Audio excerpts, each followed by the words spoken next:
사도신경 시리즈 11번째 말씀입니다. 오늘은 십자가에서 죽으신 예수님, 십자가에 대한 말씀 첫 번째 시간입니다.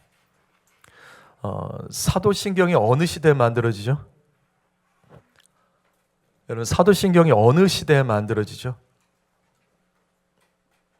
사도신경이 만들어진 시대요. 로마 제국 시대죠. 그래서 이것이 가장 이해할 수 없는 내용입니다.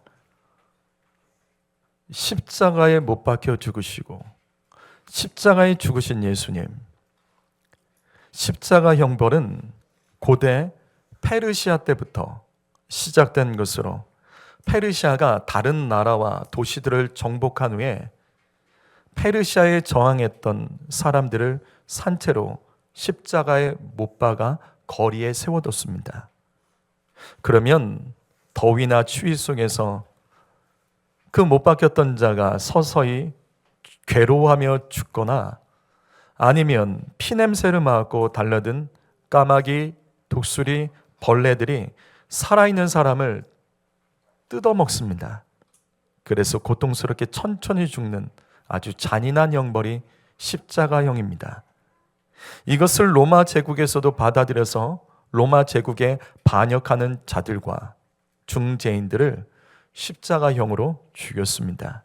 그런데 이 십자가형은 유대인에게도 저주스러운 형벌입니다.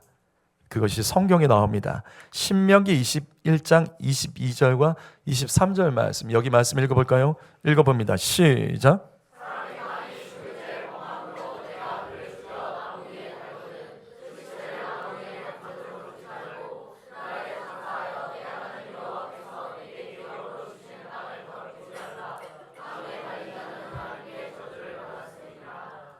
구약의 율법에서도 악한 죄인을 죽여서 나무에 달게 했습니다. 이 말씀처럼 나무에 달린 자는 하나님께 저주받은 자다, 그 뜻입니다. 그래서 우리는 유대인들을 이해할 수 있어요. 왜 그들이 예수를 믿지 않을까? 왜 유대인들이 구약의 하나님 믿는데 예수를 믿지 않을까? 왜 오늘날까지도 예수 믿는 사람들을 이슬람이 아닌 유대인들이 같이 핍박하고 있을까? 그 이유는 나무에 달린 자는 하나님께 저주받은 자이기 때문에 그들은 예수를 믿을 수가 없는 겁니다. 이같이 2000년 전에 로마 시대의 헬라인들이나 유대인들은 우리가 생각하는 것 이상으로 예수의 복음을 믿기가 어려웠습니다. 당시 그리스 로마 신화에서 신이 사람의 모습으로 이 땅에 존재하는 것, 그것까지는 익숙합니다. 죽은 사람이 부활하는 것, 그리스 로마 신화에 그 내용들이 있기 때문에 이것까지는 그들은 받아들일 수 있고 익숙한 이야기일 수 있습니다. 하지만 십자가는 아닙니다. 십자가에서 죽으신 예수의 복음은 정말로 쉽게 받아들일 수가 없는 내용이에요. 특히 유대인들에게 십자가에 달린 메시아, 십자가에 달린 예수가 메시아다, 이건 상상할 수가 없는 거예요. 그렇기 때문에 유대인의 탈무드, 우리가 알고 있는 탈무드는 뭐 이런 책 한 권으로 이해하는데, 탈무드는 전집입니다. 굉장히 많은 양이에요.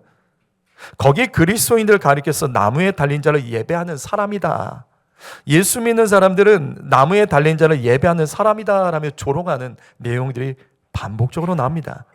그렇다면 왜 로마 시대 만들어진 사도신경에는 예수의 십자가를 굳이 공개적으로 고백하게 했을까? 로마 시대라고요. 이때 왜 굳이 예수의 십자가, 이 내용이 들어있는 사도신경을 공개적으로 고백하게 했을까? 여러분, 이것을 통해서 우리는 깨달아야 됩니다. 사도신경은 기독교의 핵심 교리를 많은 사람에 가르치려고 요약한 내용이 아닙니다. 사도신경은 신앙 고백입니다. 따라서 십자가에 달려 죽으신 예수를 부끄럽지 않게 했다, 나는 부끄러워하지 않는다, 공개적으로 고백하는 것이 사도신경입니다. 이런 예수를 믿는다는 이유로 내가 세상에서 어떤 불이익과 손해와 조롱을 당해도 나는 예수의 십자가를 부끄럽지 않고 당당하게 고백하겠다, 이게 사도신경입니다. 성도 여러분, 여러분 중에 혹시 내 이웃이나 주변 사람들에게 또는 여러분의 직장에서 학교에서 내가 예수 믿는 것을 분명하게 말씀하고 계십니까? 여러분의 주변 사람들은 내가 예수 믿는 것을 분명하게 알고 계시냐고요? 혹시 부끄러워서 말 못하고 불신자처럼 행동하는 분들이 있죠?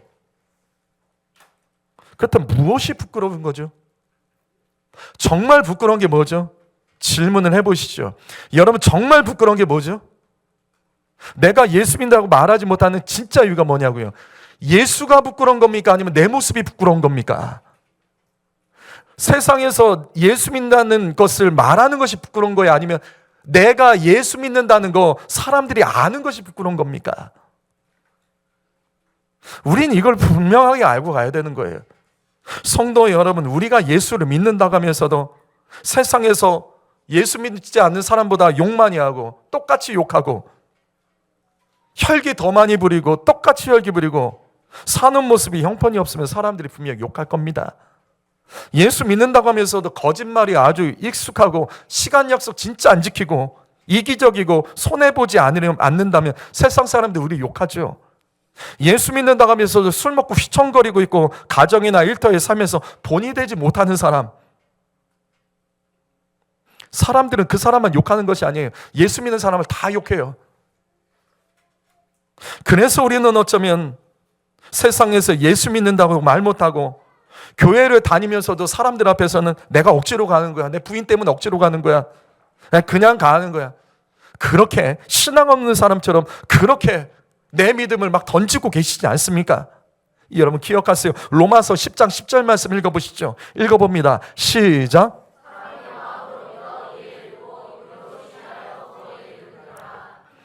나는 마음으로 예수 믿는다. 그게 다가 아니라고요. 성경 분명히 말합니다. 사람 앞에서 나를 시인하지 않는 사람, 그 사람은 구원에 이르지 못한다라고 말씀합니다. 나는 예수 믿는 사람이라고 어떤 손해가 있을지라도 입술로 시인한 사람이 진짜 예수 믿는 사람이고 마음으로 그가 예수 믿는 사람이고 구원에 이를 수 있다라고 말합니다. 여러분 입으로 시인하는 건 이렇게 중요한 거예요. 여러분 이 말씀은요 로마서입니다. 이 말씀은 로마서입니다.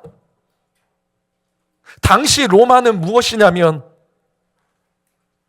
로마 황제가 신으로 숭배받는 그 나라의 핵심, 그 한가운데 있는 교회, 그 교회들을 향하여 바울이 말하는 거예요. 성도 여러분, 여러분 어떤 핍박과 손해가 있어도 입으로 시인하셔야 됩니다. 이게 쉬운 게 아니라고요. 로마서라고요. 로마에 있는 교회들에게 말한 겁니다. 예수를 주로 신하는 것은 거기서 사형과 똑같은 거예요. 근데 그 예수를 입으로 신하라. 근데 이 말씀을 예수님께서 동일하게 하셨습니다. 마태복음 10장 32절 말씀, 이 말씀 읽어보죠. 읽습니다. 시작.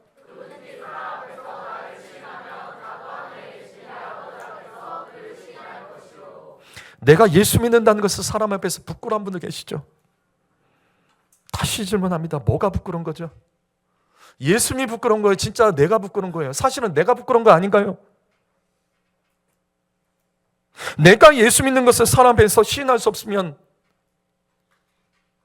예수님께서 시인해 주지 않는데요. 어디서? 하나님 앞에 섰을 때 내가 너를 모른다. 내가 주님을 부끄러워하는 것을 주님은 다 보고 계셨습니다. 그리고 그날에 우리가 하나님 보좌 앞에 섰을 때 우리가 천국 가고 싶어서 몸부림을 치겠지만 시인하지 않는 것에 대해서 주님도 우리를 시인해 주지 않겠다는 거예요. 성도 여러분, 이거는 분명히 결단해야 되는 거예요. 내가 예수 믿는다는 것을 주변 사람들에게 비밀, 무슨 국가 비밀도 아니고 그런 걸 비밀로 합니까? 차라리 당당하게 말하고 제안을 받자고요. 당당하게 나는 예수 믿는다 하면서 내가 술 먹고 담배 피려고 하면 너 예수 믿사는 그러면 되겠냐? 그러면 안 되지. 차라리 제안을 받자고요. 내가 예수 믿다고 당당히 말하고 사람들 앞에서 거짓말하려고 하면 너 예수 믿사는 어떻게 거짓말하냐?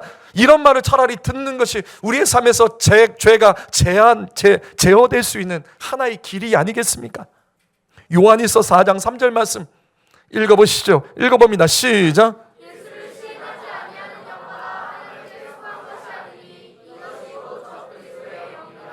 예수를 신하지 못하는 것은 단순히 내가 신하지 않는 것이 끝나는 것이 아니라 그 영의 문제가 있다는 겁니다. 영이 하나님께 속한 것이 아니라 적그리스도의 영에 속해 있기 때문에 말을 못한다는 거예요.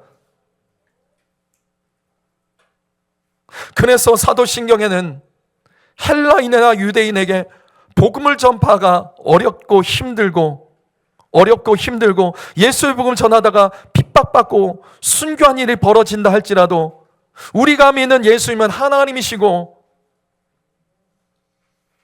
그 예수님 우리의 죄 때문에 십자가에서 죽으셨다. 이것을 당당하게 고백하라며 그리고 그 자손들에게 가르쳐 그들도 고백하라며 만든 것이 사도신경입니다. 여러분, 우리가 학교나 직장에서 삶의 현장에서 예수 믿는 것을 분명히 고백만 해도 다시 반복합니다. 우리의 삶에는 수많은 죄들이 제어가 됩니다. 내가 그냥 무심코 짓는 죄들이, 수많은 죄들이 내가 예수 믿는 사람이야, 내 주변 사람인데 아는 것만으로도 우리는 그 죄들을 조금이라도 제어할 수 있는 거예요. 십자가에서 죽으신 예수님, 예수님에 대한 신앙, 그 믿음의 고백의 핵심은 십자가입니다. 십자가의 죽음이 없이는 부활도 없는 거예요. 부활이 없으면 생명도 없는 겁니다. 그래서 우리는 십자가에 대해서 알아야 돼요. 저는 이 말씀을 부활 주일 전까지 예수의 십자가에 대한 말씀을 계속해서 말씀드리겠습니다. 그렇다면 예수의 십자가란 무엇인가? 십자가의 의미는 무엇일까? 오늘 두 가지를 말씀을 나눌 겁니다. 첫 번째로 십자가는 하나님의 사랑입니다. 로마서 5장 8절 말씀 읽어보죠. 시작.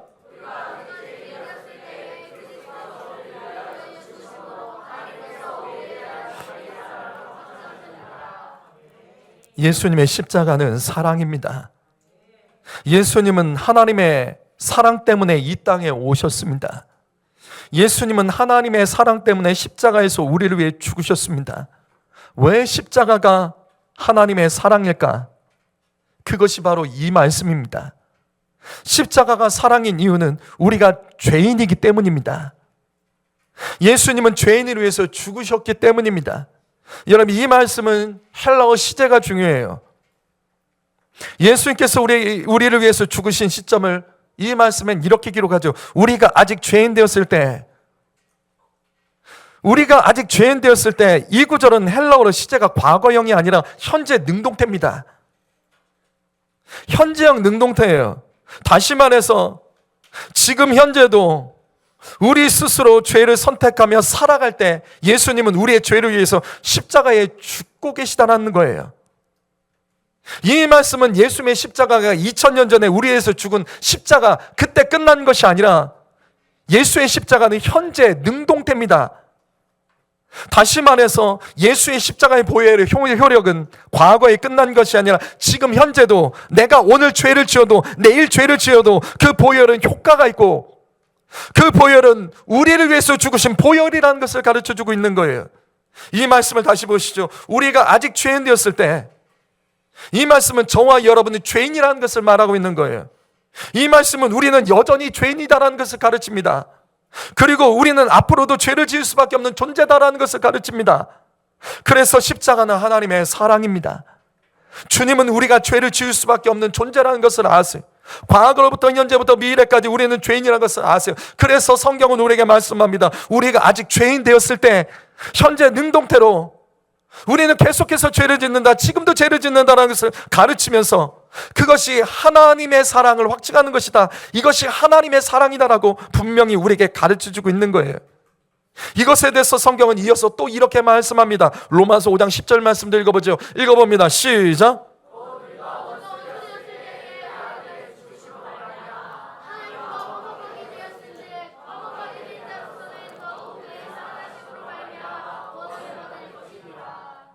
앞의 말씀에서는 우리가 죄인 되었을 때 예수님은 우리를 위해 죽으셨다라고 말씀합니다. 그리고 여기서는 우리가 주님과 원수 됐을 때 주님은 우리를 위해서 죽으셨다, 화목하게 하셨다. 이 말씀은 현재도 동일하다는 말씀이에요. 바로 이겁니다. 죄는 하나님과 우리 사이가 원수가 되게 만듭니다. 그래서 죄 지으면 하나님과 원수가 돼요. 그래서 하나님께서 죄 때문에 원수된 우리를 원수가 아닌 사랑하기 위해서 하나님께서 선택하신 것이 바로 예수 그리스도의 십자가입니다. 십자가로 화목케 하신 거예요. 원수와 화목하기 위해서 주님은 십자가로 우리를 사랑하신 거예요. 성도 여러분, 하나님은 합법적이십니다. 하나님은 거룩하시지만 우리는 죄인이에요. 아직도 죄인입니다. 여전히 죄인입니다. 거룩하신 하나님께서는 죄인을 사랑하실 수가 없죠. 주님은 죄를 사랑할 수는 없어요. 하나님은 합법적이십니다. 그래서 주님은 우리를 합법적으로 사랑하시기 위해서 예수 그리스도의 십자가를 통해서 우리의 죄를 용서하시고 우리를 사랑하시는 거예요. 그래서 십자가가 사랑입니다. 십자가는 하나님께서 우리를 사랑하시는 합법적인 방법이에요. 요한복음 3장 16절 말씀, 하나님이 세상을 이처럼 사랑하사 독생자를 주셨으니 그를 믿으면 멸망치 않고 영생을 얻으리라. 우리는 이 말씀을 너무나도 잘 알죠. 이 말씀은 사랑이 무엇인지 우리에게 가르쳐 줍니다. 사랑은 주는 겁니다. 여러분, 사랑은 주는 거예요. 사랑하면 자꾸만 줘요. 우리 집에도 누군가 지금 좋아하는 애가 생긴 애가 하나 있는데 계속 줘요. 계속 택배가 와요. 사랑하니까 계속 줘요. 사랑하면 주죠. 인색한 사람은 사랑할 수 없는 거예요. 주는 것이 어려운 사람은 사랑이 안 되는 겁니다. 우리가 사랑을 하는 것도 마찬가지입니다. 하나님을 사랑하는 것도 마찬가지예요. 주는 것이 힘든 사람은요, 하나님 사랑할 수 없습니다. 내 몸을 드리고 내 시간을 드리고 내 정성을 드리고 내 재정을 드리는 거, 그거 아까운 사람, 그거 힘든 사람은요, 하나님 사랑 절대 못합니다. 사랑은 주는 겁니다. 이처럼 하나님께서는 저와 여러분을 사랑하십니다. 그래서 주님은 주시는 거예요. 사랑해서 주셨어요. 무엇 주셨냐면 예수 그리스도를 우리에게 주셨다라고 성경은 기록하죠. 우리가 멸망하지 않고 영생하도록 우리의 죄를 용서하기 위해서 하나님께서는 우리를 사랑하셔서 예수님을 주신 겁니다. 그렇기 때문에 십자가는 우리를 향한 하나님의 사랑입니다. 성도 여러분, 이 사실을 믿어야 됩니다. 믿지 않는 사람에게는 십자가 사랑이 아무 효력이 없습니다. 이 말씀 다시요. 이는 그를 믿는 자마다, 하나님은 우리를 사랑하지만 그것을 믿는 사람에게만 이 효력이 있다는 거예요. 예수 믿고 구원받으셔야 됩니다. 하나님 사랑 믿고 구원받으셔야 됩니다. 두 번째로, 십자가는 하나님께서 주신 사명이 있습니다. 마태복음 1장 21절 말씀 보면 아들을 낳으리니 그 이름을 예수라 하라. 이 말씀은 마리아가 예수님을 성령으로 잉태했을 때 천사가 나타나서 했던 말이에요. 이때 천사는 장차 태어날 아이에 대해서 예수라 이름하라고 했습니다. 그 아이의 이름을 예수라 하라. 이 예수라는 그러면 뜻은 무엇이냐? 그가 자기 백성을 그들의 죄에서 구원할 자이다. 죄에서 구원할 자가 예수라는 이름의 뜻이에요. 성도 여러분, 우린 이 말씀에서 하나님의 음성을 들어야 됩니다. 그것은 뭐냐면 모든 생명은 태어날 때 하나님께서 주신 사명이 있음을 가르쳐주고 있는 겁니다. 분명 말씀드리죠.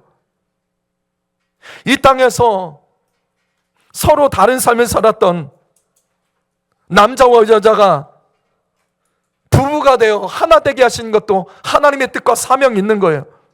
그런데 서로 싸우고 서로 욕하고 원망하며 살라고, 그렇게 부부가 된 것도 아니고 그렇게 살라고 태어난 것도 아니잖아요. 하나님께서 생명을 주시고 가정을 이루게 하신 사명이 있습니다. 여러분, 그 사명을 찾으셔야 됩니다. 이 땅에 태어나서 죄 짓고 술 먹고 방탕하고 자기 살고 싶은 대로 살고 자기가 말 나오는 대로 말하고 그렇게 살라고 하나님께서 우리에게 생명 주신 건 아니잖아요. 성도 여러분, 다시 반복합니다. 하나님이 주신 사명 찾으셔야 됩니다. 그리고 그 사명 감당하셔야 됩니다. 우리는 언젠가 하나님 부름받아요. 성경 말씀에 나와 있죠. 하나님 부름받으면 하나님 앞에서 하나님 모든 것을 결산하십니다. 무엇을 결산하냐면 우리가 이 땅에 유한한 영원하지 않은 이 땅에서 100년도 안 된 이 시간 동안에 어떻게 살았는지를 가지고 주님은 영원한 삶에 대해서 판결을 하신다고요. 하나님이 주신 사명대로 너가 살았는지, 하나님께서 사명 감당하러 주신 재능, 능력, 지혜, 경험, 그 재정, 그 건강을 내 마음대로 살다가 죽은 사람은 없는지 주님 그거 다 판결하십니다. 사랑하는 성도 여러분, 자기 마음대로, 자기 감정대로, 내가 편한 대로 내 마음이지 간섭하지 마, 이러지 마세요. 내 자존심만 강조하면서 그러고 살면 안 됩니다. 작은 물건, 여러분이 가지고 있는 하나하나의 물건마다 다 사명과 목적이 있잖아요. 누군가 무엇을 만들었을 때 그 물건에 목적이 있는 거예요. 하물며 사람의 생명이 그냥 어쩌다가 태어났고 어쩌다가 만들어지고 하나님께서 어쩌다가 생명 주신 사람은 단 한 명도 없는 거예요. 우리가 하나님을 믿는다면 모든 사람의 인생, 그의 생명은 사명이 있음을 기억하셔야 됩니다. 이처럼 예수님의 사명은 우리의 죄를 위해서 죽으시는 거예요. 그리고 이 사명을 이루기 위해서 주님은 십자가에서 죽으셨습니다. 그리고 주님은 우리에게도 사명이 있음을 말씀하셨습니다. 그것이 바로 오늘 우리가 읽었던 말씀이에요. 마태복음 16장 24절 말씀 다시 한번 읽어보죠. 다시 한번 읽어봅니다. 시작.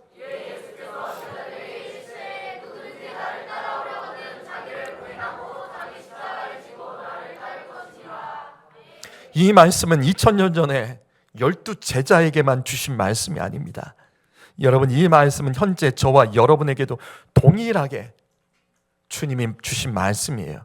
나를 따라오려거든 자기를 부인하고 자기 십자가를 지고 나를 따를 것이니라. 전 어릴 때부터 이런 질문 계속했었어요. 왜 십자가죠? 여러분, 왜 십자가죠? 전 이것까지는 제가 알겠어요. 예수님이 우리의 죄를 위해서 죽어야 된다는 것까지는 알겠어요. 근데 왜 하필 십자가냐고요? 왜 십자가일까요? 선지자들이나 제자들처럼 칼에 찔려 죽을 수도 있고, 스데반처럼 돌에 맞아 죽을 수도 있고, 바울처럼 목이 잘려서 죽을 수도 있고, 순교자들처럼 불에 타서 죽을 수도 있는데 왜 굳이 십자가에서 죽으셔야만 됐을까요? 다른 방법으로 죽을 수도 있는데, 다른 방법으로 죽어서 우리의 죄를 용서해 줄 수도 있는데 왜 십자가에서 죽으셨을까? 그 해답이 바로 이 말씀입니다. 저와 여러분도 죽을 때까지 짊어져야 될 십자가가 있다는 것을 가르쳐주기 위해서 주님은 십자가를 지신 거예요. 너는 죽을 때까지 너는 십자가를 짊어진다는 것을 가르쳐주기 위해서 주님은 십자가에서 못 박혀 죽으신 겁니다. 이 말씀은 우리에게 두 가지를 가르칩니다. 첫 번째로, 예수 따르려면 십자가 지는 수고를 하셔야 됩니다. 여러분, 여기서 수고라는 단어를 기억하십시오. 편하게 예수 믿는 것 없습니다. 쉽게 예수 믿는 것은 없습니다. 예수님을 따르려면 자기 십자가라는 것을 짊어지고 수고해야 됩니다. 다른 말로 예수님을 따르겠다고 하면서 자기 십자가를 무시하는 자는 예수 따르는 것 아닙니다. 자기 십자가를 짊어지지 않는 것은 예수를 믿지 않겠다는 거죠. 성도 여러분, 예수 믿는 것은 절대 쉽지 않아요. 예수 믿는 것은 내 마음대로 살면 안 돼요. 내 기분대로 살면 안 돼요. 내 컨디션대로 살면 안 돼요. 그건 예수 믿지 않는다는 겁니다. 왜? 예수를 따르는 것은 수고가 필요한 거예요. 자기 십자가. 저와 여러분은 어떻습니까? 혹시 오늘도 여러분 이 자리에 자기 마음대로 예배 드리는 사람 있지 않아요? 뭔가 마음이 꼬여서 예배 안 하고 찬양 안 하고 기도 안 하는 성도 있지는 않습니까? 기껏 말씀 듣고 내 생각과 다르다며 혈기 부리고 교만 쏟아내고 있지는 않습니까? 졸고 싶으면 졸고. 예배 시간에 핸드폰 쓰는 사람 있어요? 예배 시간에 핸드폰 보는 사람 있죠?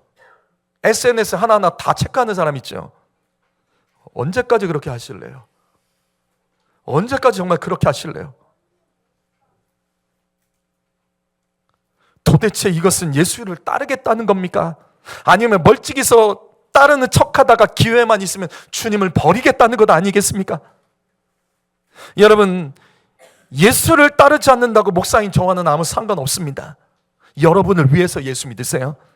여러분의 자녀를 위해서, 여러분의 가정을 위해서 예수 믿으세요. 저를 위해서 예수 믿지 마세요. 여러분의 영혼을 위해서 예수 믿으셔야 됩니다. 그런데 분명한 것은 자기 십자가를 짊어지는 수고와 사명 감당 없이 그냥 예배하고 그냥 왔다 갔다 하고, 그거 예수 믿지 않는 겁니다. 그러면 지옥 갑니다.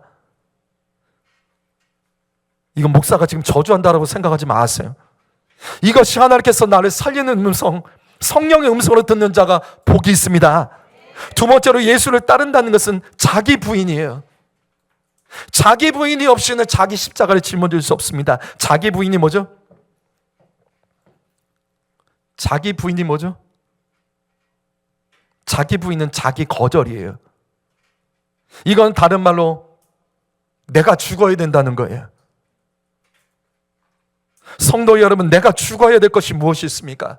예수 믿는 내가 죽어야 될 것이 무엇이 있을까요? 혈기 죽이세요. 자주 서운해하는 감정, 자주 시험에 드는 그 감정 죽이세요. 어떤 일만 있으면 과거의 상처로 묵상하며 옛날로 또 돌아가고 또 돌아가서 앞으로 나가지 않은 그 과거의 상처에 매달려 있는 거, 그거 묵상하는 거 죽이세요. 자존심 죽여야 됩니다. 자존심처럼 쓸데없는 게 없어요. 불신앙적인 태도와 언어가 부정적인 사람들이 있어요. 말만 하면 힘이 쫙쫙 빠진 사람이 있어요. 말만 하면 근심과 염려로 일단 가득한 사람이 있어요. 근데 기도는 안 해. 근데 예배는 안 해. 말씀은 안 들어. 그거 죽이지 않으면 나아질 수 없습니다. 이기심 죽이지 않으면 자기 십자가 질 수 없습니다. 게으른 태도고, 불량한 태도, 부부끼리 서로 싸우고, 술 먹고 담배 피고, 방탕하고, 이거 죽여야지 우리는 자기 십자가를 질 수 있는 거예요. 자기 부인 없이는 예수 따르는 거 불가능합니다. 우리는 계속 넘어지는 자예요. 우리는 계속 넘어지는 자예요. 우리는 계속 넘어지고 죄짓는 연약한 자이고 아직도 죄인인 자들입니다. 그러나 우리가 분별해야 될 것은 우리가 넘어지고 우리가 죄짓는 지점은 언제나 내가 부인하지 못하는 것, 자기 부인이 안 된 지점에 계속 넘어지고 거기에 걸려 넘어지고 거기에 쓰러지고 그것 때문에 힘들어하다가 믿음을 잃어버리고 예배 시간 멀리하고 기도 시간에 지쳐있고 우리 그렇게 살아가는 거예요. 사랑하는 성도 여러분, 자기 부인, 내가 부인해야 될 것, 그것은 무엇입니까? 하나님께서 나에게 맡긴 십자가는 여러분에게 무엇입니까? 우리 안에 가족 구원이란 십자가를 지신 분이 계세요. 그거 내 십자가예요. 쓰러지지 마세요. 내가 쓰러지면 내 가족 구원받지 못합니다. 그 믿음으로 견디셔야 됩니다. 남편 때문에 힘들어하는 성도 있으십니까? 아내 때문에 힘들어하십니까? 자녀 때문에 힘들어하고 부모 때문에 힘들어하십니까? 그래도 포기하지 마세요. 자기 십자가 지셔야 됩니다. 그것이지 않으시면 예수 따를 수 없어요. 그 가족 구원받을 수 없습니다. 하나님 나라 갈 수 없습니다. 인내하셔야 됩니다. 오래 참고 견디며 십자가 끝까지 짊어지셔야 됩니다. 왜 예수님은 십자가에서 죽으셨을까? 칼에 죽지 않고 불에 타 죽지 않고 돌에 맞아 죽지 않고 왜 굳이 십자가일까? 내가 짊어져야 될 것이 있다는 것을 가르쳐주고 있다는 것을 기억하며 예수의 십자가를 믿는 우리들은 내가 무엇을 짊어지고 살아가야 되는지, 그것을 팽개치고 살아가고 있는 것은 없는지, 나는 무엇을 놓치고 살아가는지 돌아보며 나에게 주어진 십자가, 주는 부르시는 그날까지 끝까지 짊어지고 구원받는 성도 여러분 모두가 되시기를 주님의 이름으로 축복합니다. 기도하겠습니다.